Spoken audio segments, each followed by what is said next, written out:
오늘 우리에게 주시는 하나님의 말씀은 시편 139편 7절부터 12절까지입니다. 주님을 경외하는 마음으로 몸이 불편하시면 다 일어나셔서 한 목소리로 읽도록 하겠습니다. 내가 주의 영을 떠나 어디로 가며 주의 앞에서 어디로 피하리까? 내가 하늘에 올라갈지라도 거기 계시며 수월에 내 자리를 펼지라도 거기 계시니이다. 내가 새벽 날개를 치며 바다 끝에 가서 거주할지라도 거기서도 주의 손이 나를 인도하시며 주의 오른손이 나를 붙드시리이다. 내가 혹시 말하기를 흑암이 반드시 나를 덮고 나를 두른 빛은 밤이 되리라 할지라도 주에게는 흑암이 숨기지 못하며 밤이 낮과 같이 비추이나니 주에게는 흑암과 빛이 같음이니이다. 아멘. 모든 인생이 갖고 있는 욕망이 있습니다. 그 욕망 중에 하나가 성공된 인생을 살고 싶다라는 겁니다. 저는 말씀을 풀어가면서 한 가지 여러분에게 질문을 던지며 여러분들이 이 괄호에 답을 한번 넣으시기를 바랍니다. 인생의 결과는 땡땡 때문이다. 뭐가 들어갈까요?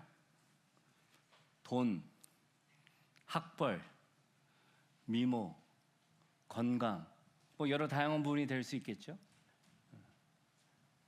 지금 제가 말씀을 풀어가면서 던지는 이 질문 안에는요, 이런 공통점이 있습니다. 돈이 있는 자나 없는 자나, 아름다운 자나 덜 아름다운 자나, 건강한 자나 건강하지 못한 자나 상관없이 공통되게 주어진 건데 그것을 어떻게 쓰냐에 따라서 인생의 결과가 달라질 거다. 오늘도 여러분이 이미 많은 것을 하셨습니다. 바로 이 괄호 안에 들어갈 단어는 선택입니다. 조사에 의하면 성인이 하루에 하는 선택이 3만 5천 개라고 합니다. 놀라지도 않으시네요. 뉴욕 코넬 대학에서 조사를 해보니까 매일 내가 음식과 관계돼서 내가 뭘 먹을까, 누구랑 먹을까, 또 어디서 먹을까 생각하는 것만 해도 221번을 한다고 합니다. 그런데 우리의 주변에 있는 많은 선택 가운데 내 인생의 가치와 기준을 따라 선택하기보다는 때로는 그냥 상황에 따라 남들이 다 그렇게 하니까 하는 선택이 꽤 많다라는 거예요. 평상시에는 그 차이를 못 느껴요. 근데 크리티컬한 몸은 아주 심각한 상황이 됐을 때 내가 평상시에 뭐를 선택하느냐의 결과가 그 모습을 드러내고 궁극적으로는 우리의 인생의 마지막 때, 그 마지막 호흡이 있는 그 순간에 어떤 이는 참 감사하다 그러면서 인생을 마치는 분이 계시고, 많은 경우에는 내가 그때 그렇게 하지 말았어야 되는데 왜 그랬을까 하는 후회의 선택의 부분들을 하는 사람들이 생각보다 많다라는 겁니다. 중요한 사실은 무슨 대단한 큰 차이의 결과보다도 첫 단추를 뭐로 맺느냐라는 부분에서 그것이 결정된다라는 거예요. 어떤 사람은 당장 지금 막 내가 원하는 것만을, 하지만 어떤 사람은 가치를 위해 때로는 그것이 돌아가더라도 묵묵히 선택하는 그 모습의 결과라는 거예요. 혹시 여러분 이런 이야기 들어보셨습니까? 아주 칠흑했던 밤에 짙은 안개가 가득 찬 바다입니다. 그리고 두 서치라이트가 서로를 마주보고 있는데 점점 가까워지고 있습니다.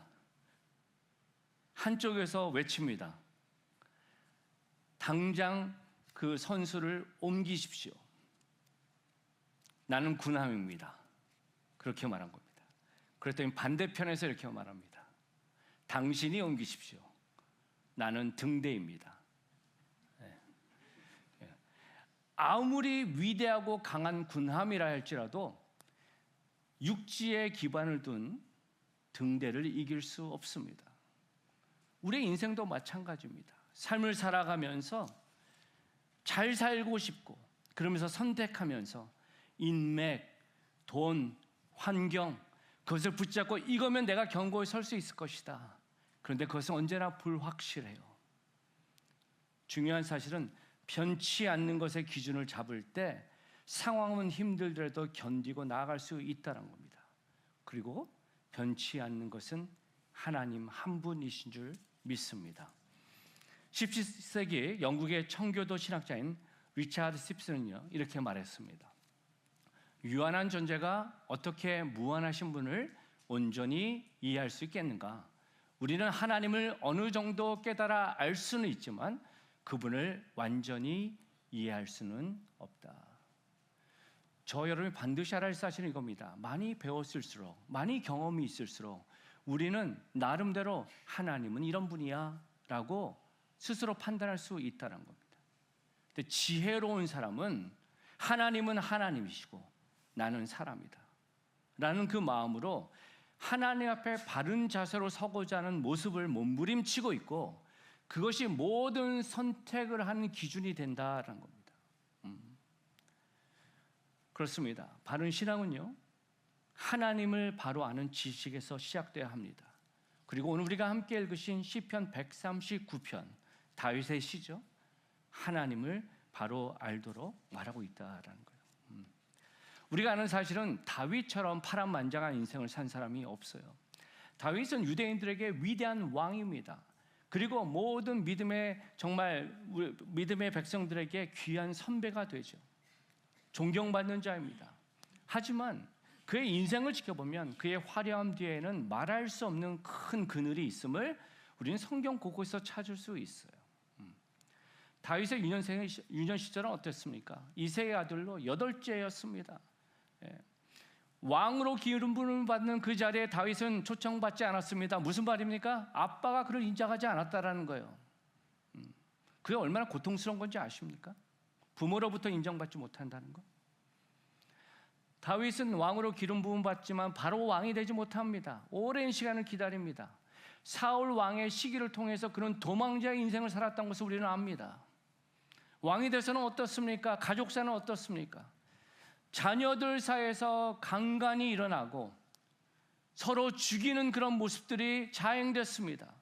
아들이 구테타를 일으키고 자신의 아내가 윤관당하는 치욕을 경험했습니다. 이것이 다윗의 인생이란 겁니다. 결코 인생이 녹록지 않았어요. 변화무쌍했습니다. 그런데 다윗을 가리켜 우리는 하나님의 마음에 합한 자다 칭찬받았고 다윗의 인생은 처음보다 끝이 더 아름다운 인생이었음을 우리는 압니다. 무엇에서 그 차이가 있습니까? 바로 변하지 않는 가장 중요한 첫 단추를 그가 바로 맺기 때문입니다.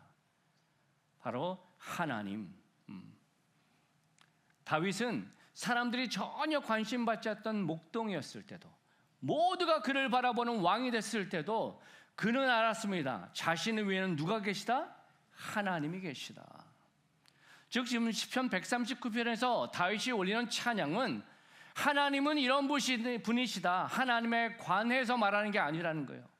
변화무쌍하고 롤러코스터 같은 그런 모든 상황 가운데 나와 함께 하신 하나님, 나의 능력 되신 하나님, 나의 생명 되신 하나님, 그 하나님을 어떻게 해요? 그가 찬양하고 있고 그 하나님은 실체라는 겁니다. 신앙생활을 오래 했지만 하나님에 관해서 아는 성경 지식은 죄송하지만 능력이 없어요. 하나님과 경험한 삶으로 나아갈 때 우리의 신앙은 온전한 능력이 될 줄 믿습니다. 제가 지난 시간에 시편 139편 1절에서 6절을 시작으로 하면서 하나님의 그 놀라운 성향 그 부분을 말하면서 하나님의 놀라운 지혜, 전지하다, 암니션스의 부분으로 다시 1절에서 6절까지 찬양하고 있다 말씀드렸습니다. 한 달 전 됐죠. 하나님의 지혜는 정보가 아닙니다. 하나님의 지혜는 부분적인 것이 아닙니다. 하나님의 지혜는 겉으로만 보는 것이 아니라 내면 깊은 곳을 보는 그러한 하나님의 지혜라고 말했습니다. 그리고 하나님의 지혜는 그 사람을 판단하신다고 그랬습니다. 사람들은 모를 수 있습니다. 하지만 내면을 아시는 하나님은 그 모습을 기억하시고 하나님의 때에 판단하실 것이다. 그리고 하나님의 지혜는 그냥 막연한 부분이 아니라 당신의 뜻대로 인도하시는 분이라고 말씀을 드렸습니다. 그리고 오늘은 두 번째로서 하나님의 그 모습, 7절에서 12절의 모습을 통해 새로운 하나님의 속성을 말하고 있습니다. 여러분께 한번 질문 드리고 싶어요. 여러분은 어떨 때 참 인생이 쉽지 않다 느껴지십니까? 저는요, 오늘 말씀을 묵상하면서 이런 부분일 때 참 힘들다 느껴요. 그것은 뭐냐면 외로울 때입니다. 단순히 외로운 거가 아니라 나의 의도는 이건데 왜 사람들이 그 뜻을 모를까? 왜곡되고 혼자 있다 생각이 들 때 너무 외롭고 힘든 부분이 있어요. 아리스토텔레스가 이런 말을 했죠. 인간은 사회적 동물이다. 그런데 원문은 그가 정치학개론에서 이렇게 말했는데 Man is by nature a political animal. 이게 오리지널 센텐스를 번역한 거예요. 그래서 political animal, police 이런 부분이 우리는 경찰, 정치 이런 부분을 생각하지만 원래 police라는 단어는 도시입니다. 그러니까 뭐예요? 사람은 공동체를 이루며 사는 것이 거기에 오리지널 부분에 있다. 한자에도 보면 사람 인자를 보면 어떻게 돼요? 혼자 서 있지 않고 서로 맞대는 모습을 통해서 서로가 필요하다. 그래서 우리는 머리로 알아요. 우리는 관계를 통해서 이루어져 나가는 것이다. 그런데 요즘 Z세대, Z세대를 보면서 뭐라 그러죠? 그냥 혼자 있는 것 같아요. 관계를 못하는 것 같아요. 그런데 그렇지 않아요. 우리 자녀들도 인터넷을 통해, 소셜미디어를 통해, 게임을 통해 관계를 이루고 있어요. 근데 중요한 사실은요, 이것이 어떻게 하다 보니까 사람은 관계를 통해서 이루어져 나가는가 보다가 아니라 하나님이 사람을 그렇게 만드셨다는 거예요. 여러분 창세기에 보시면 하나님의 창조의 그 계획들이 있는데 모든 만물은 하나님이 말씀으로 창조하셨다 그러는데 오직 사람에게는 어떻게 하죠? 하나님의 형상대로 빚으셨고 그 다음에 창세기 2장 7절에 보면 이렇게 말합니다. 그의 코에 생기를 불어넣으니 사람이 생명이 되니라. 여러분 이 말씀이 하나님이 사람을 창조했는데 사람을 눈, 코, 입 만드셔서 그런가 보다 라고도 생각할 수 있지만 이 말씀이 갖고 있는 부분은 하나님의 형상으로 창조하셨다는 그 뜻 안에는 어떻게 해요? 하나님과 대화할 수 있는 존재로 만드셨다는 거예요. 그래서 창세기의 말씀 곳곳에 보면 아담이 하나님과 직접적인 대화를 하는 내용이 나옵니다. 이거는 우리가 기도를 하다가 막연하게 하나님이 이런 감동을 주셨나 보다 그런 부분이 아니라는 거예요. 창세기 2장 18절에 보면 하나님께서 사람이 혼자 사는 것이 좋지 아니하니 2장 19절에 보면 동물들을 하나님이 아담에게 이끌어서 이름을 짓게 하셨다.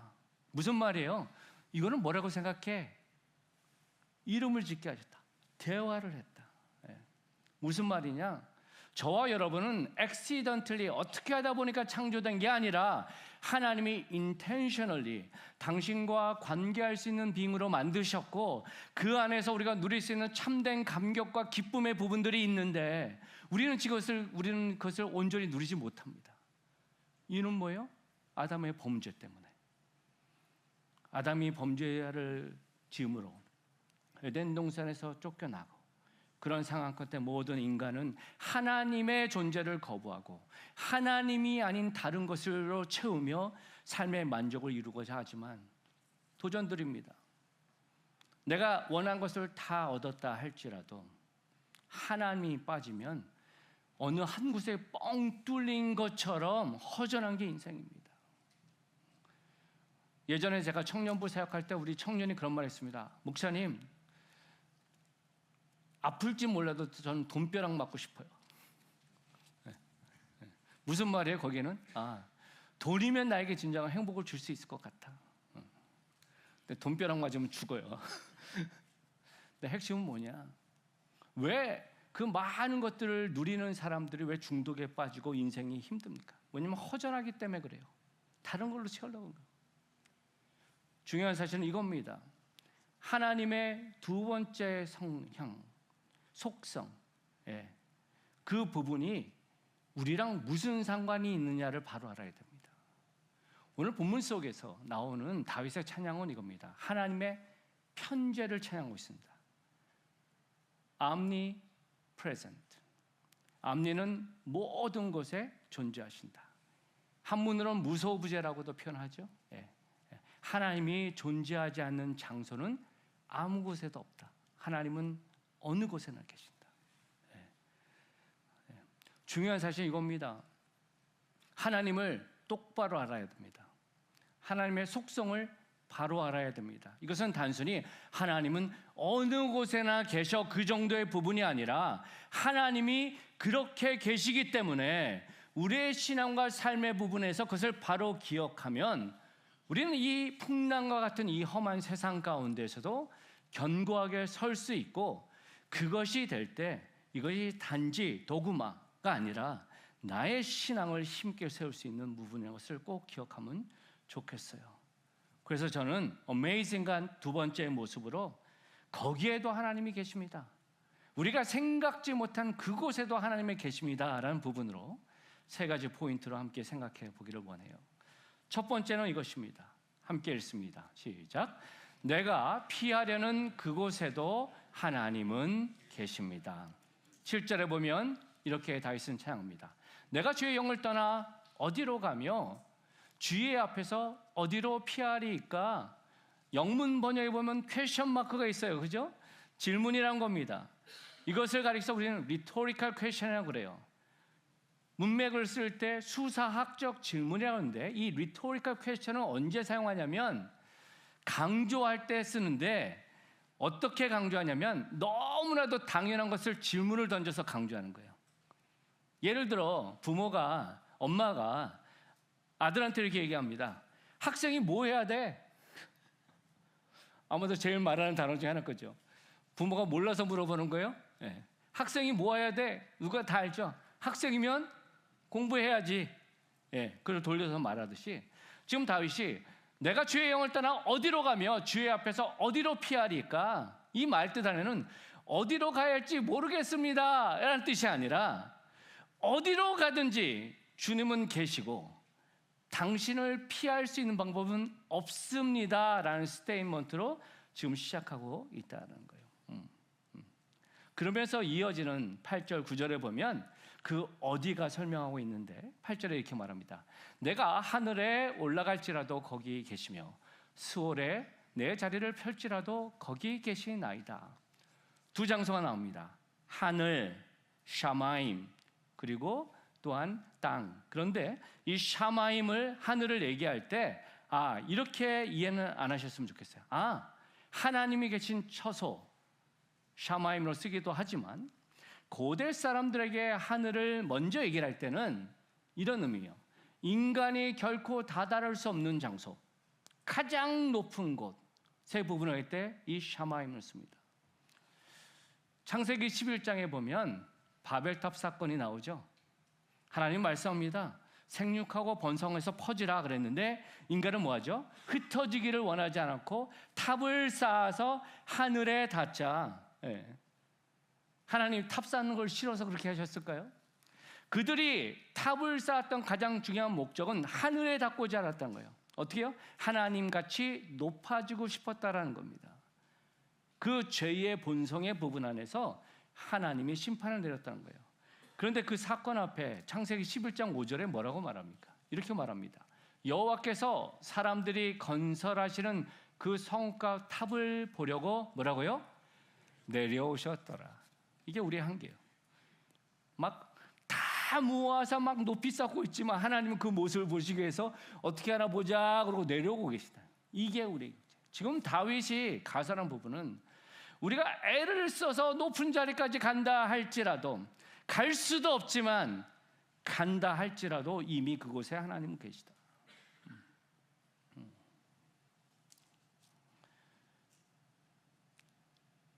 두 번째 부분은요, 수월에 내 자리를 펼치라도 거기 계시나이다.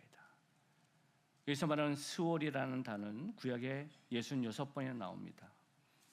여러 다양한 부분을 설명할 수 있지만 한마디로 말하면 수월은 생명이 없는 것, 죽음과 같은 곳, 소망이 없는 그 부분을 설명할 때 소를 자주 씁니다. 여기서 두 장소가 갖고 있는 특징은 뭐죠? 살아있는 생명이 열심을 다해가지고 올라가도 피하려 해도 거기에도 하나님이 계시고, 정말 생명이 없는 그 누구도 따라올 수 없는 그 죽음의 자리까지 간다 할지라도 거기에도 하나님이 계시더라. 그래서 제가 지난번 설교할 때 이런 표현을 메리즘이라고 말씀드렸어요. 다른 단어를 쓰고 있지만 전체를 포괄한다. 한마디로 하나님은 어느 곳이나 계신다. 결코 우리가 떠날 수 없다. 여러분, 성도로서 저와 여러분이 반드시 기억해야 할 사실이 이것입니다. 우리는 결코 하나님을 떠나서 살 수 없습니다. 내가 하나님의 임재를 거부할 수는 있어도 하나님을 피할 수는 없다라는 겁니다. 여러분, 요나를 한번 생각해 보세요. 그런 믿음의, 그 시대에 놀라운 믿음의 종이었습니다. 하나님은 그에게 하나님의 심판을 선포해라, 니느웨 땅에 심판을 선포하라 했지만 그는 인간적으로 그 민족을 너무 싫어했잖아요. 그래서 그가 도망갔다는 부분을 요나서 1장 3절은 이렇게 설명해요. 그러나 요나가 여호와의 얼굴을 피하려고 일어나 다시스로 도망하려 하여 욥바로 내려갔더니 마침 다시스로 가는 배를 만난지라 여호와의 얼굴을 피하여 그들과 함께 다시스로 가려고 뱃삭을 주고 배에 올랐더라. 하나님이 가란 니느웨와 정반대되는 길을 그는 따라갔습니다. 근데 우리는 궁극적인 모습을 알죠? 배를 타고 도망갔을 때 하나님 그대로 두지 않으시고 풍랑을 주고 결국은 어떻게 합니까? 돌아오게 하셨죠. 저와 여러분이 이 부분을 꼭 기억하면 좋겠어요. 인생을 살아가면서 높은 자리에 갈 수도 있고 낮은 자리로 갈 수도 있습니다. 창피해서 피하고 싶은 상황이 될 수도 있습니다. 저희 인생을 돌이켜볼 때 어려서부터 갖고 있던 두려움, 그리고 그 두려움의 부분을 맞닥뜨릴 수 있는, 표현할 수 없는 실패를 경험한 적이 있습니다. 너무나도 어린 나이에. 그래서 그 시간 안에 사람들을 피하고 숨었던 적이 있습니다. 근데 그곳에서도 하나님이 계셨습니다. 그리고 그 경험이 지금도 매 순간순간 저를 돌아보게 하는 기준이 된다는 거예요.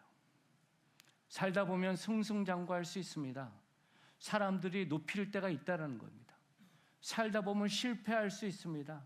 창피해서 숨고 싶을 때도 있다는 겁니다. 그런데 가장 낮은 자리라고 생각했던 그 자리에 하나님이 계심을 느꼈을 때 경고망동하지 않고 오히려 나를 돌아보는 은혜의 모습이 됐다는 것. 바라기는 이 모습을 여러분의 삶에 적용하고 나아갈 수 있기를 바랍니다. 하나님의 편재, 어느 곳에도 계신다라는 두 번째 포인트는 이것이에요. 함께 읽겠습니다. 내가 멀리 떠난 그곳에도 하나님의 손길이 있습니다. 계속해서 다윗은 다른 방향으로 설명을 하고 있는데 9절에서 10절을 보면 이렇게 찬양하고 있습니다. 내가 새벽 날개를 치며 바다 끝에 가서 거주할지라도 거기서도 주의 손이 나를 인도하시며 주의 오른손이 나를 붙드시리이다. 앞에서는 하늘, 수월, 그래서 높은 곳, 낮은 곳, 어떻게 보면 북, 남 이렇게 할 수도 있는 부분이죠. 그런데 지금 새벽 날개와 바다로 설명하고 있습니다. 이것은요, 동과 서를 설명하는 겁니다. 여기서 말하는 새벽 날개의 새벽이란 샤하르란 단어는요, 이런 부분이에요. 해가 뜨기 바로 직전입니다. 뭐 여러분도 아시는 분은 아시겠지만 제 취미 중에 하나가 사진을 찍는 거예요. 근데 제가 게을러서 많이 못 찍어요. 특히 풍경 사진을 찍을 때 크리틱한 모문이 있어요.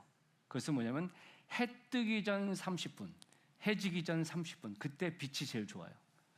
무슨 뜻이냐면 깜깜한 밤에서 이제 해가 막 뜨기 시작했을 때 아주 작은 빛이 있는 그 모먼트의 빛이 기가 막히거든요.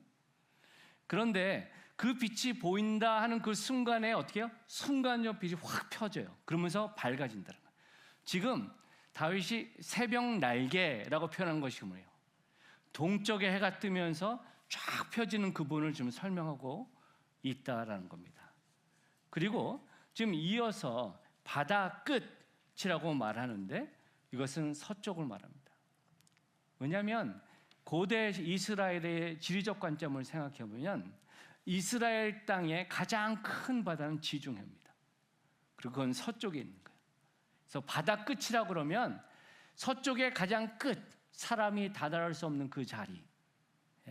그런데 놀라운 비밀은 아주 빨리 움직이는, 아주 빨리 도망가는, 그런데 거기에 내가 거주하려 한다라고 말합니다. 그러니까 어떻게 하다 보니까 그냥 그곳에 갔다가 아니라 의도적으로 하나님을 피해 도망가는 그 자리. 그런데 너무 빨리 도망갔다 생각했는데도 거기에도 이미 하나님이 계시더라 라고 지금 말하고 있습니다. 그러면서 10절에서 말하는 게 거기서도 주의 손이 나를 인도하시며 주의 오른손이 나를 붙드시니라. 주의 손이, 그리고 주의 오른손이 강조하고 있습니다. 나를 인도하시고 나를 붙드신다. 고대에서 오른손이라고 할 때는 힘과 능력을 말합니다. 근데 성경에서 하나님의 오른손 할 때는 하나님의 권능, 하나님의 구원의 역사, 하나님의 보호, 통치의 부분을 갖고 있는 관계적 단어라는 겁니다. 무슨 뜻이냐? 나를 붙들고 계신다라는 그 표현 앞에서 하나님께서 나를 보호하고 안전하게 이루신다. 그리고 어떻게 해요? 내가 하나님 안에 있을 때 하나님은 내 삶에 관여하신다라는 뜻을 갖고 있다라는 겁니다. 우리가 신앙생활을 하면서 이 부분을 바로 기억해야 돼요. 지금 이 다윗의 고백을 통해서 우리가 알 수 있는 부분은 그의 인생에서 처절한 부분을 생각하게 한다는 거예요. 대단한 왕위를 갖고 있을 때, 이 정도면 대단하다 생각해서 그 성을 걷고 있을 때 그는 밧세바라는 여인을 바라보면서 어떻게 해요? 간음을 하죠. 그리고 남편을 어떻게 해요? 전장에 가장 선두를 두게 해서 살인 교사를 합니다. 아무도 모를 거라고 생각했어요. 근데 나단 선지자가 그 모든 죄의 모습은 바로 너다라고 했을 때 얼마나 창피했을까요? 꼭꼭 숨겼다라고 생각을 했는데 아무도 모를 거라고 생각했는데 하나님은 알고 계셨고 스쳐나갔다. 당대 세상 나라는 당연한 게 국민의 수를 확인하고 말의 수를 확인함을 통해서 우리나라가 얼마나 대단한지 힘이 있는지를 자랑하는 모습이 그 시대 때 너무나도 당연한 거였어요. 그런데 하나님은 그것을 금했습니다. 왜냐하면 네가 이 나라의 왕이 아니라 내가 왕이야. 그래서 세상의 방식을 따르지 마 그랬는데 어떻게 해요? 다윗은 인구조사를 하다가 사무엘하 24장에 보면 그 선택으로 말미암아 7만 명이 목숨을 잃는 그런 모습이 됐다라는 겁니다. 저와 여러분이 반드시 기억해야 할 사실은 바로 이것입니다. 살다 보면 높은 자리에 갈 수 있어요. 살다 보면 말할 수 없는 치욕으로 떨어질 수도 있어요. 하나님께 왠지 섭섭하고 그래서 그런 모습으로 도망갈 수도 있어요. 어쩌면 여러분의 말씀은 안 하지만 여러분의 신앙이 그 모습에서 스스로 선을 주는 수 있어요. 비록 교회를 떠나거나 신앙생활하는 부분에서의 형식은 유지하고 있을지 몰라도 내면에는 하나님을 피해서 하나님 이 정도면 됩니다. Don't touch me. 당신이 나한테 해주신 정도는 이 정도면 최선입니다. 그 사람이 어떠한 직분을 갖고 계시고 어떠한 열심을 갖는 것과 상관없이 그 사람은 하나님을 모르는 거예요. 그 열심은 헛된 자기 자랑인 거예요. 하나님이 어느 곳에서 계시다. omnipresent. 그 부분 앞에서 우리가 반드시 기억할 것은 하나님께 도망갈 곳은 없다. 그리고 그 하나님 앞에 내가 바로 인정하며 나아가는 것만이 바른 신앙을 갖는 길이다라는 것을 기억하시고 더 늦기 전에 돌아오는 결단이 계속 우리 안에 있기를 소망합니다. 이사야서 41장 10절은 이렇게 말합니다. 함께 읽겠습니다. 시작. 두려워하지 말라. 내가 너와 함께함이라. 놀라지 말라. 나는 내 하나님이 됨이라. 내가 너를 굳세게 하리라. 참으로 너를 도와주리라. 참으로 나의 의로운 오른손으로 너를 붙들리라. 믿으십니까? 아멘. 우리가 이 땅을 살아가면서 표현할 수 없는 많은 문제들이 있어요. 하나님은 진이가 아니에요. 내 필요를 채워주는 도구가 아니란 겁니다.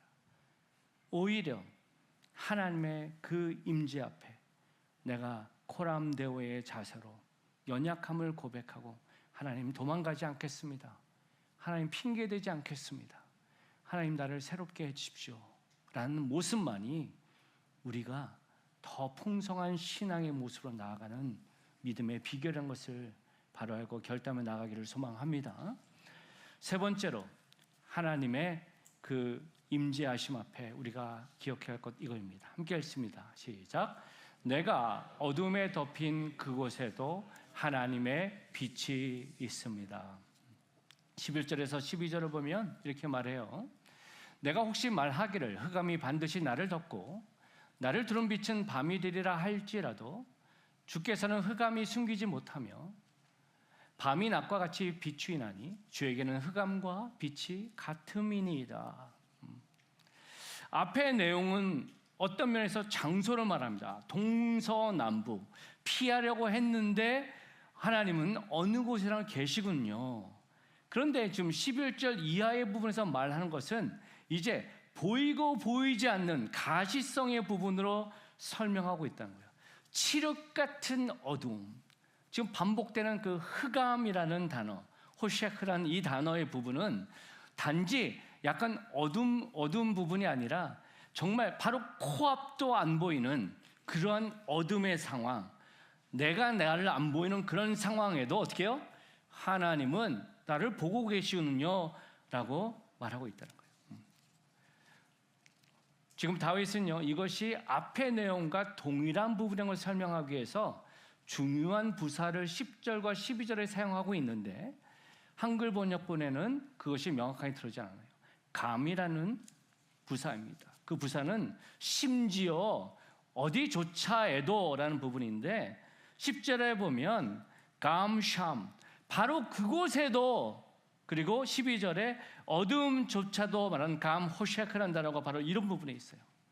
그러니까 장소적으로도 막 도망가는 육신의 부분들도 하나님이 임재를 보였는데 우리가 알지 못하는 내면 깊은 곳의 그 부분까지도 하나님은 드러나고 계신다. 저는요, 이 어둠을 생각하면서 우리가 요즘 너무 익숙한 단어의 부분이 생각났어요. 그건 뭐냐면 디프레션입니다.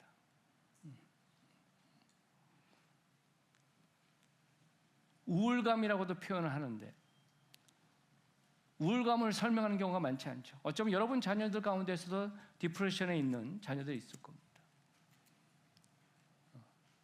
중요한 사실은 내가 왜 이렇게 우울감에 빠졌는지도 몰라요. 내가 왜 이렇게 힘들었는지도 몰라요.